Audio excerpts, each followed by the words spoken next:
Hello everyone, got another vid. This one's going to be kind of short, I think. Not going to take too much to cover it. Nothing meant for illegal purposes. Everything's about the past, history. No violation of anything. And it's understood, but I think it's important to keep repeating it, just to be clear. This video is going to be on the difference between baiting and a bait dog. So I'll get the negative stuff out of the way first. It's something that comes up every now and again. I was asked to do a video on it. The term bait dog, that's a negative term. And once it came out, or once it became popularized by the media, they ran with it. Any respectable dog man doesn't do this, what I'm about to explain. And it just comes from the evil act of people. I don't know where they got this from, that especially pit bull people, use other animals to bait their dogs. And I don't mean in the traditional sense, I mean actually feeding them animals, some kind of cruel act where they let their dog attack an animal or kill an animal on purpose, like feed it to the dog for whatever reason. And there's been all kinds of wild accusations of what that is, meaning they get the taste of blood, or it gives them a killer instinct or something like that. It's just a cruel act. And I'm not saying that people didn't do it, but real dog man didn't do anything like that. Not the ones I knew, and I know a lot of them, and I met a lot of them. And this topic comes up with them too. Like, where did they get that? Now, one thing I'll say about it is Pete Sparks did an interview a long time ago, and they were asking about the breed and this and that, and it came up. Now, his answer, he was being facetious, not so much joking, but he took it as an insult that someone would ask him if Dogman did that. And he goes, "Oh yeah, that's what we do, right? Yeah, we feed them cats, we feed them puppies, right?" He said it out of being insulted that somebody, especially with his education and world view of things, because I believe he was an ambassador to the U.S. for the Virgin Islands. He was I think it's called a herpetologist, a snake guy. And he was well educated. His daughter she was a curator of a museum, an art museum. He traveled all over the world. Of course, he was involved with a pit bull. He was a breeder for many, many years, put out periodicals, Your Friend of Mine. A well-educated man. Not saying that someone doing that wouldn't come from all walks of life, but he wasn't that type of person. He didn't come off that way to anybody that knew him. And I never knew him, I never spoke with him. But there's enough out there you can get a gist, kind of the type of person he was. And he was fond of all kinds of animals, not just reptiles and not just pit bull breed, but all different kinds of dogs. There's a lot of stories written by him, about him, and other stories written about him by others. One of them I'd like to mention is, I believe Jack Kelly wrote this story about him. And I forget what other dog man they went to visit, but they were visiting him, and Pete was there to pick up a dog. And the guy said, he had a German Shepherd chained up that you had to go past to get to the pit bulls. And I don't remember if he said if you can get past the dog you can have the pit bull, or he said something like, "Let me put the dog up so that you can get the dog." So whichever the case is, Pete, don't worry about it, I'll get the dog. He goes up, the German Shepherd's there, he's going apeshit crazy because he's a guard dog, he's trying to get to him. And all Pete did was he grabbed a branch off the tree, broke it off a tree, nearby tree, and he waved it in front of the dog. And he kept the dog busy with the limb, the little twig or whatever it was. It wasn't a twig, it's probably a small branch. But he kept the dog busy, and he walked past the dog, got the pit bull, did the same thing on the way back, distracted the dog, whatever method it's called, it worked. And I think he knew dogs so well and been all around all kinds of other dogs that he knew that would work, and it did for him. He also took his pit bulls and registered them with the AKC and entered the AKC confirmation show, him and his friends, and they won some awards at the show. So he knew dogs, but he wasn't serious about that statement. He was insulted. So he gave that wisecrack answer back. Whether that's the origin of it, I don't know, but it's not something that people do. You'd have to be a sociopath or a psycho or something to do stuff like that. Which is different from hunting animals or butchering animals.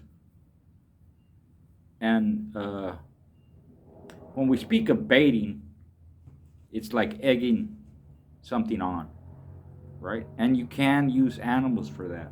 And dogmen have used animals for that in this sense. Like in my case,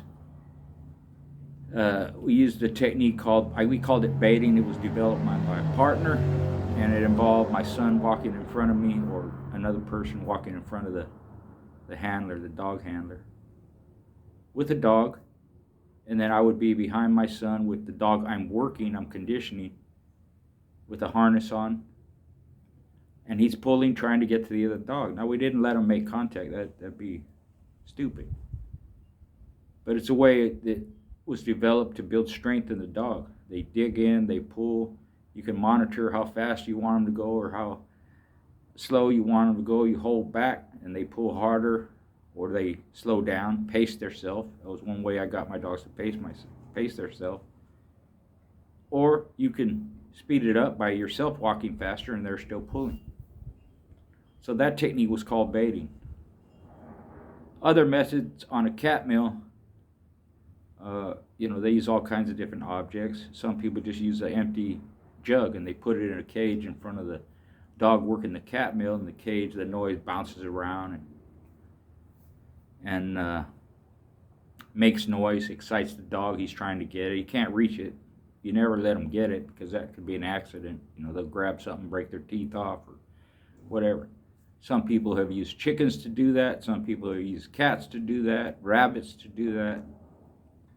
And believe it or not, if you use the same animal over and over, they become accustomed to it, because they might be a little excited first because they think the dog's going to get them. Once they realize the dog's not going to get them, from what I've seen, whether it's a chicken, cat, or a rabbit, they eventually just sit there and they enjoy the ride. They kind of just lay down, or sometimes they'll take a nap, but it isn't like the chicken squawking and trying to get away, or the rabbit's terrified and dies of a heart attack, or the cat hissing and scratching. And they didn't do that. Like I said, it took them a while to get accustomed because they're not used to going around in a circle. And eventually they would just lay down. After one or two tries, it's no big deal. So animals have been used that way. Another thing I did when I used a treadmill is I had a big mirror in front of the dog, so he was actually baiting himself. He could see himself in the mirror, and since dogs don't know what they look like, apparently, they think they're chasing another dog. And again, I could use that baiting method to adjust the speed of the dog, because I had the mirror was on a big swivel on each side of the mirror, and I could, spin it around where the dog could see himself. He'd run at a good pace. Once he slowed down, or if I wanted him to slow down, I just flipped it around the other side. He couldn't see the dog, and he would slow his pace down. Right? You can also, I did a tug of war thing between two dogs. So you could call that baiting. They're baiting each other. And they're on a chain, whatever distance it is. You can use a rope. I actually use old Levi's that I tied knots in, because they can hold on to the knot if they catch it, in between knots. But as they're yanking on it, it won't slip out of their mouth because the knot catches in their mouth, and they end up just pulling. You can even switch sides of their mouth so they get an even pull on each side, and then they're just playing tug of war with each other. You could bait a dog swimming if you have a swim tank with some kind of lure, and to get them to swim around at a certain pace, whether it's on a stick or whether it's in your hand, whatever. You can just move it around, and the dog will swim after it. So you're baiting the dog to swim, right? Just like you do a flirt pole. Whatever bait you use on the end of the flirt pole, whether it's a plastic bag like my buddy Ruben, or on a whip, or even a fishing rod. I used a PVC pipe. I usually use rag or a piece of hide. You can use a towel. You can use anything. That's your bait for the flirt pole, right? If you wanted to bait the dog while they're dragging weights in the same method that I just explained for myself, I guess you could do that too. It takes two people, and with weights you really don't have to do that. Once the dog is accustomed to pulling the weights, then he would just pull them. He'd do it steady, right? And you could do that. You could even have the dog. You don't have to have the dog loose. You could just put a lead on, whatever distance you want, whether it's a 6-foot lead, an 8-foot lead, 10, 20, 5-foot, whatever it is, just so you have control of the dog. And I never dragged weights because I have my own baiting method. But if I did, I would probably take a cue from Mr. Gray, and he told me he would start off with a certain weight, and he would build up to the weight of the dog. So at the peak of the weight pulling during that part of the keep, he had the dog pulling its own weight. So if he's using a 40-pound dog, he's pulling 40 pounds. 50-pound dog, 50 pounds. 30-pound dogs, 30 pounds. Like that. People ask me all the time, how much weight should I pull? I don't know. Depends on the workout you want. But I think that's a good measure. The dog can pull his own weight. There's that term. That would be good enough. So that if I ever did it, that's the measure I would use, right? So that's pretty much what baiting a dog means. And you see it in weight pull events. Some entities allow baiting, some don't. When you're weight pulling dogs, you just have to use a voice command or clapping your hands. But when they first started out, they allowed to bait. Some people used a stuffed toy. They used a ball. They used a rag, a hide, whatever. And you do the same thing in a treadmill race. I don't know if all of them allow it. Some allow it, some don't, I would guess. And they allow you to bait the dog. The same thing. It's a toy, it's a ball, it's something. That's the bait.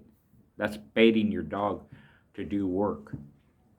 Now, some things I don't like seeing when people bait their dogs, say on a treadmill, is they continuously want them to work fast, work hard, which it's okay if you do that for short periods of time. But if the dog wants to slow his pace, for that recoup time during the workout, I wouldn't bait them. I would let them slow down.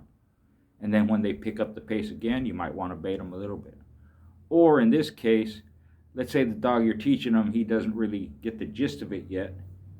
Sometimes they'll turn around, sometimes they'll stop, sometimes they'll do all kinds of stuff instead of keeping that steady pace. You can bait them then till they get the idea that you want them to run. And I always advise people when you're doing the baiting on a treadmill or whatever it is, there's times to encourage them. So you can encourage them vocally with that while you're baiting them. Or you could even use a hand signal, or do like Pavlov's dog. But that's the baiting techniques that are used. And in fact, when you do a wall climb, They're jumping up and grabbing the bait. It's just a term we use in dogs. They use it in fishing. You put bait on a hook, right? You bait someone into a trap. So it all depends on what manner you're using the word for and what purpose you're using it to call it bait. And in our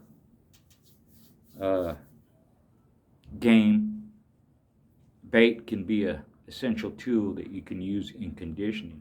You just have to practice with it, see what works best, see what your dog likes. But bait dog, that's BS. There's no place in it in society. And like I said, there's no real dog man that I knew that ever did that. Now, my dogs, sometimes they would get a hold of something. They've caught coyotes, they've caught possums, they've caught rabbits and squirrels and gophers, different animals, even chickens. I never fed them those animals. They did it instinctively when we're out and about, or they caught something in their chain area that came by. That's just a natural instinct. But I wasn't feeding animals to my dogs.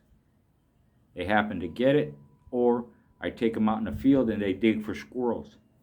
Those holes are deep. It's a great workout. But and they would catch them every once in a great while because it's hard to get to them squirrels. They're dug in deep. The hole's not that deep, or wherever the squirrel's at, or whatever. They happen to get one, I let them have it. That's just a natural instinct, their hunting instinct, to do that. At the same time, they're getting exercise. But I wouldn't feed no kitten to a dog. I wouldn't feed somebody's pet to a dog. That's twisted. So, like I said, this one's a little bit short. I hope I got the point across. I hope everybody knows the difference. Sometimes we gotta put this stuff out to defend our animals, because people get the wrong idea, and they should get the right idea about what's done to keep these dogs healthy and active and give them some kind of function. And you want them mentally sound, stable. So I hope you enjoyed the vid. Thanks for the suggestion. More on the way.